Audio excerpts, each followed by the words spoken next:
ఇక్కడ యెషయి ఆ కుటుంబ సభ్యులు అసలు కొడుకున్నారన్న సంగతే మర్చిపోయి, ఎంత దారుణం, ఎంత దారుణం. కొడుకున్నారన్న సంగతే మర్చిపోయాడు. గమ్మత్ ఏంటంటే, ఏ దావీదు కోసమైతే దైవజనుడు వచ్చాడో వాడికి తప్ప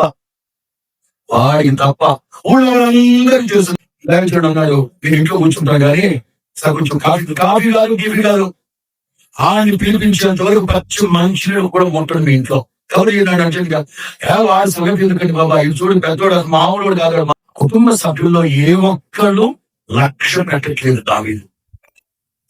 యెషయి అన్నాడు, ప్రేరంగా వండించుండవు ఎడితే పాపం దావీదు ఆ చెట్టు మీద కూర్చొని యెహోవాయే నాకే